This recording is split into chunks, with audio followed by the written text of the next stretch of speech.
important that we make clear what our precise sense is of what a reparations plan should look like. Let's do it. Yes, please. Okay.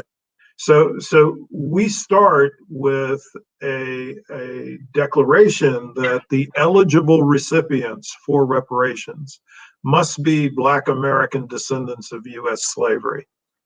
And we set out two criteria for eligibility. Mm-hmm. The first is what we refer to as a lineage standard, which is an individual would have to show that they have at least one ancestor who was enslaved in the United States. The second is what we refer to as an identity standard. So for at least 12 years before the enactment of a reparations plan or the enactment of a commission to study reparations, whichever comes first, an individual would have had to have self-identified on an official document as Black, Negro, African American, or Afro American. So that's the first characteristic of a reparations plan. We have to be specific about whom is eligible. The second characteristic is that the plan must be designed to eliminate the Black-white wealth chasm in the United States. Right. That gap is so large that at present, the average Black household has a net worth that is $840,000 less than the average white household. Wow. Yeah. Another way to think about it is Black Americans who are descendants of persons enslaved in the United States are about 12% of the nation's population, but possess less than 2% of the nation's wealth. Right. And we think that this is primarily a consequence of federal policy. Starting with the failure to provide the formerly enslaved with the 40 acres while giving white households 160 acres. And new immigrants. Thank you for the history lesson. They even gave new white immigrants a leg up. Who were not yet citizens per se. Yeah, that's exactly right. But this is how we get to that number on the low end of $11 trillion. That's right. That's what would be required to eliminate the present racial wealth gap. So that's the second attribute of the plan that we think is essential. The third is direct payments must be made to the eligible recipients. Okay. We think that the eligible recipients ultimately should have full discretion over the use of the funds. Now, not necessarily given to them in the form of a direct cash payment. You could have something that's less liquid, like an annuity or an endowment or a trust account. But ultimately, the individual recipient should have full discretion over how the funds are actually going to be used. And then the final characteristic is that this is a project that must be funded by the federal government. And there are two reasons. The first is the federal government is the culpable party. It's the federal government that sanctioned the discriminatory delivery of land under the Homestead Acts. It's the federal government that permitted 100 massacres to take place between the end of the Civil War and the 1940s without punishing anyone or without providing any form of redress to the victims. It's the federal government that introduced redlining. It's the federal government that had introduced the GI Bill and had it administered in a discriminatory fashion. So the federal government is the culpable party. But the federal government is also the capable party, because it's only the federal government that really can meet a bill as large as $11 to $12 trillion. The entire budgets for all state and local governments combined today are less than $3.5 trillion. Wow. So they would have to devote their entire budgets to a reparations fund for 4 consecutive years to get close to the $11 to $12 trillion figure. So those are the 4 characteristics of a reparations plan. And the problem we have with HR 40, and Kirsten is going to talk about this in greater detail now, the problem we have with HR 40 is it is not designed to get us from here to there. Yeah. So none of those 4 basic, principles are in HR 40. None of those. All right. But in addition to that, the structure of the commission itself has a lot of weaknesses. The bill has changed dramatically since it was first introduced in 1989. The budget has gone from 8 million to 12, now $20 million. The number of commissioners was originally 7, then it jumped to 13, now it's 15. The salaries. So this is very interesting. Commissions of this sort, of this type, almost never have salaries. The commission members serve as volunteers. Their expenses are covered, and they have access to a professional staff, and they are salaried individuals. But the idea is that the commission members are reviewing materials. They are not, actively conducting research.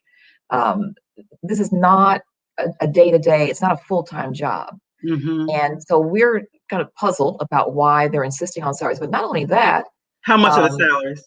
The salary is $172,000 a year. So this is executive level 4 on the federal pay scale, which is quite high. And they've lengthened the amount of time that the commission has to do its work so they can earn that salary for a longer period of time. That's ridiculous. But we are just I didn't know that about just the possible charges of impropriety. Mm-hmm. In addition, a quorum is defined as 7 members, so 7 of 15, so not even the majority. Not even the majority. Not even the majority. And the director of the commission, who would not be appointed by any of the legislators. So was it 3 appointed by the president, 3 by the Speaker of the House, 3 by the president pro tempore of the Senate. But the director, him or herself, the administrative director, would have the authority to choose 6 people. So this director, who's not appointed by any elected official, gets to pick 6 of the 15 and would only need one other person to have a quorum and could make whatever decisions they choose.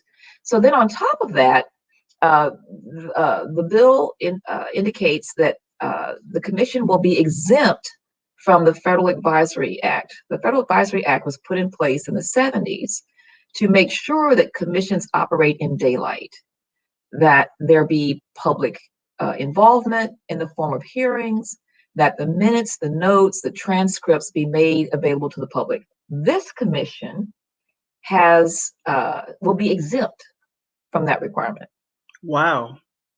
Consequently, any reports, any recommendations they make could be held until the very end, after it's too late to make any changes.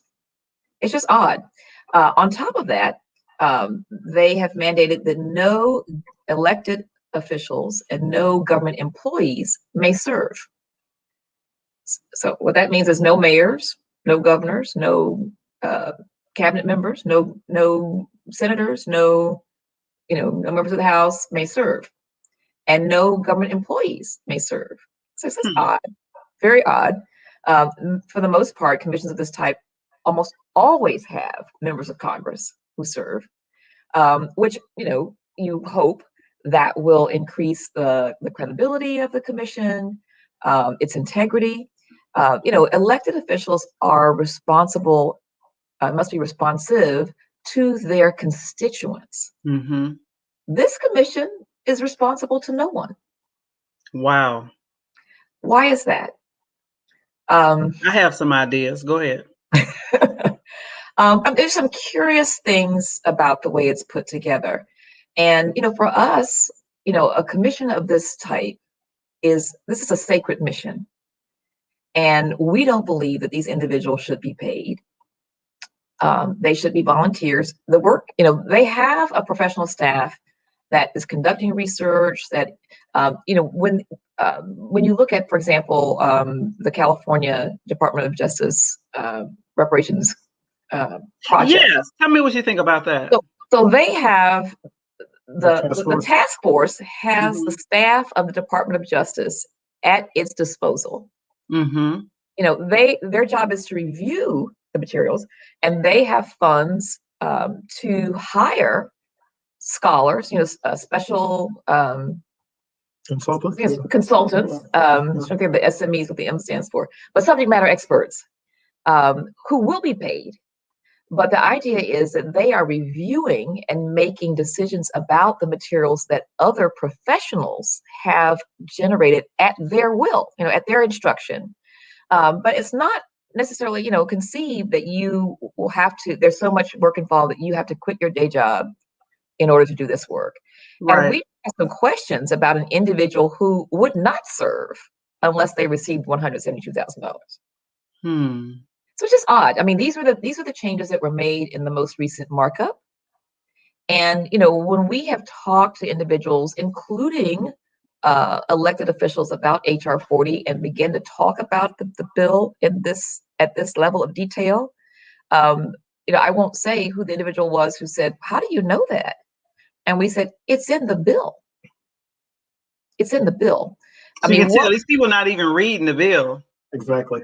But what we have learned is that's probably fairly common, sadly. But you would hope that their staffs would have read the bill. But that is often not the case. Yeah. And this is the case with individuals who signed on to the bill a decade or more ago. Everyone assumed that the bill was written in good conscience, with good intention, and that they understood, or if they did read the bill, that they understood the implications of the bill. And I will say, 5 years ago, we hadn't read the bill.